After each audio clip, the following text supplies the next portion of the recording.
Hello and welcome. In this tutorial, we will learn about tuple data type in Python, so let's get started.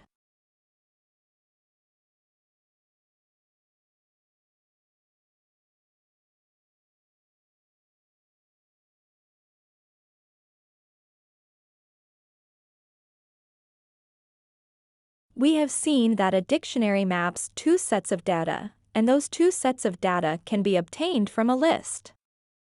We looked into how to convert two lists into a dictionary using a for loop. However, using a loop to convert lists into a dictionary is not really efficient when the lists are large. There is a better and much easier way to convert two lists into a dictionary in a single line of code using the zip function. Therefore, let's see how the zip function works. The zip function takes n number of iterable arguments. The objective of the zip function in Python is to index-wise tie the elements in two or more different iterables together, which results in a single object. This resulting single object has a zip data type. Suppose we have two lists A and B, each having 4 elements. Then, combining lists A and B together using the zip function will tie the first element in A with the first element in B, the second element of A with the second element of B, and so on. The zip function does not return a dictionary nor a list data type. Therefore, in order to see how the zip function ties the elements together, let's take an example and convert the zip output into a list and a dictionary. In this code example, we have the same fruits and calories lists.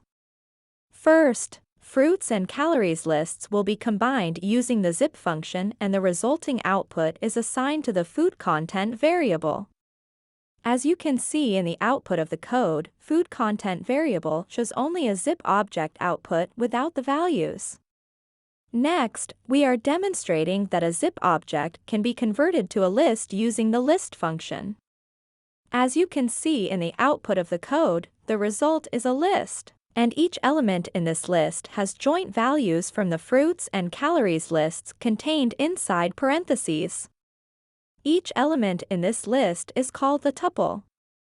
A tuple in Python is another iterable data type to let you save a certain number of data entries in a single variable, just like a list data type.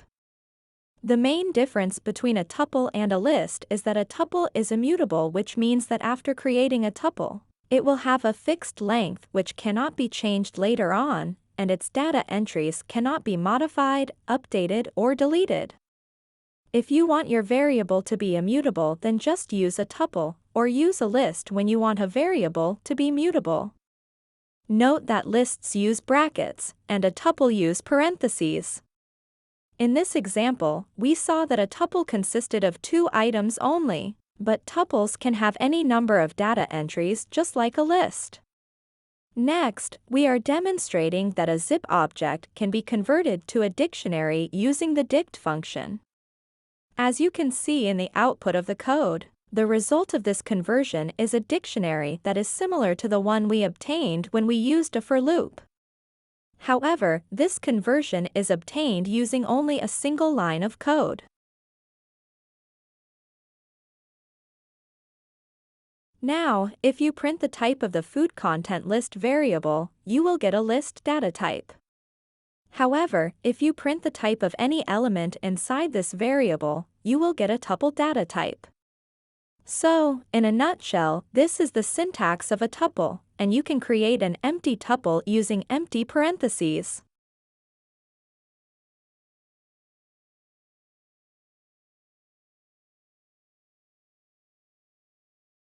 It is important to note that when having only a single element in a tuple, you still need to have a comma after it. Otherwise, the data type of the tuple will be altered as per the element inside the parentheses. This is evident in tuple 2, which has an integer type due to the missing comma. So now, how do we access data inside of tuples? It is as easy as it does in a list. You can access the elements using a single index number or slicing method with square brackets.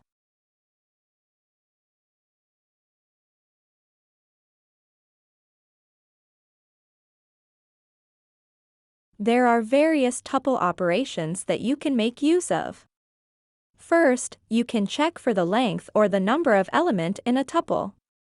Next, you can concatenate two tuples to create a new tuple.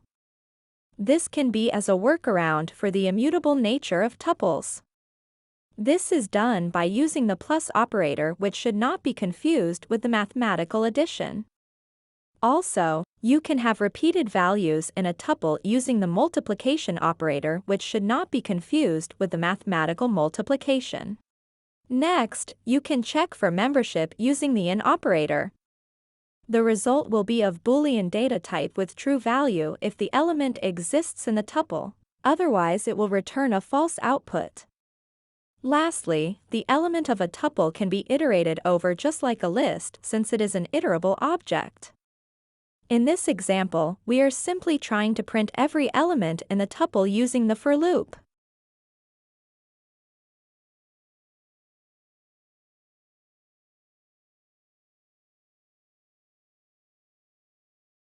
There are essential functions which you can use with tuples in Python.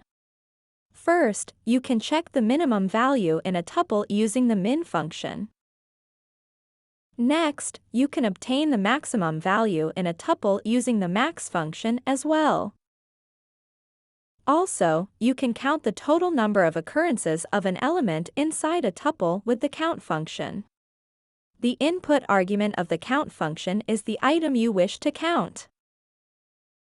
Lastly, you can look up for the index of the first occurrence of x in a tuple at or after index I and before index j.